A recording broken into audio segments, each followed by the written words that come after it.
everybody. Nearly 14,000 migrants will have to find a place now that New York City's right to shelter laws have been revised. Now, the law was tweaked to limit the amount of time single migrants can stay in a shelter to 30 days. And our next guest knows firsthand what it's like to live in a shelter and was instrumental in crafting this new right to shelter agreement. His name is DaBaron, also known as the homeless hero. But I think a lot of folks are saying that they should maybe call you a housing hero as well. So good morning to you. Thanks for being here. Good morning. Good morning. Thanks for having me. So why was it so important for you to be involved in recrafting this? Well, first of all, I care about human beings. And as a person who has been impacted most of my life by housing insecurity and homelessness, you know, I don't care whenever you got here, the bottom line is that I want human beings to be safe and secure. At the same time, we've been faced with a crisis for so long in terms of housing insecurity, lack of affordable housing and homelessness, that I knew that, you know, with the flux of migrants, people coming in for a better life, that we would have some issues. And so it was important for me to, you know, try to work with the mayor and administration, but also with legal aid to try and find a solution that would work, that would sort of create a sense of balance to address the issue. So let's talk about this, right? The fundamental right to shelter requirement, that remains intact. Yeah. So what exactly changed in terms of the migrant and asylum seekers and how they are looking for shelter? Are they still have to be removed within 30 to 60 days? Well, when we're looking at, it's specific to the single adult population of migrants, and the objective was really to find a way to have some flexibility in order to address the situation. You know, this the right to shelter Callahan decree was something that was great 40 years ago, but it was specific to about 2,500 people. And now I don't think anyone fathomed that we would have this amount of influx in just the quickest amount of time. So the reality of space, logistics, and handling that, I believe, required some flexibility. And I'm glad that legal aid, along with the mayor and the administration, were able to come together to find some way to address it. But just so we're clear, it's specific to migrants? Well, it's specific to migrants. And the reason why I think about it. Yeah, because some people don't think that's fair. Well, the thing is this. Each population, generally speaking, you have people with HIV, you have youth aging out of foster care, youth that are homeless, you have domestic violence.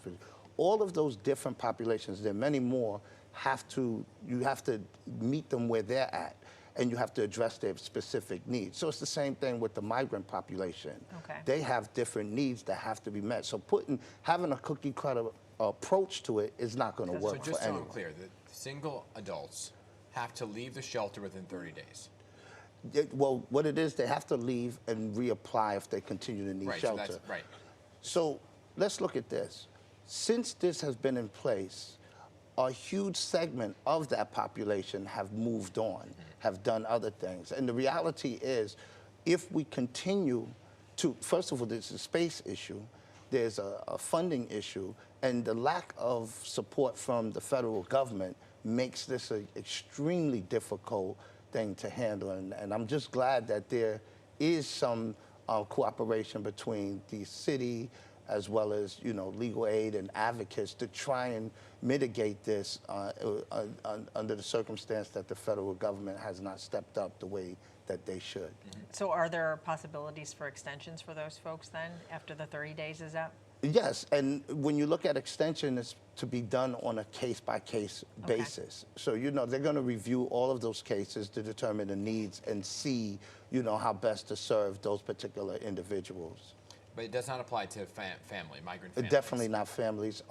The mayor is adamant about not wanting to see any family in the streets or going through any undue stress. We're talking about families with children. I guess, Shams, is there any indication of how long a family stays within the shelter system?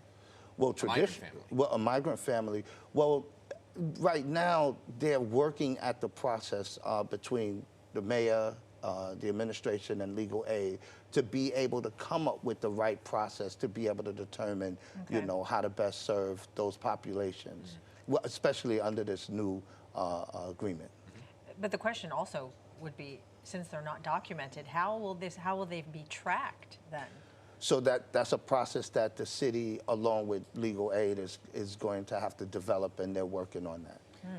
All right, so here's the thing. The conversation with the mayor's office in terms of the migrant families overall and the single adults, if they were to be removed and then have to go and reapply, is there a lapse in time between their last day and reapply? Where do they go in that time period, that lost space? So once again, they're still working out a process that everyone feels comfortable with so that people are not negatively impacted. Okay. We have seen some success in terms of like 80% of the adults are moving on and families are continuing to get support.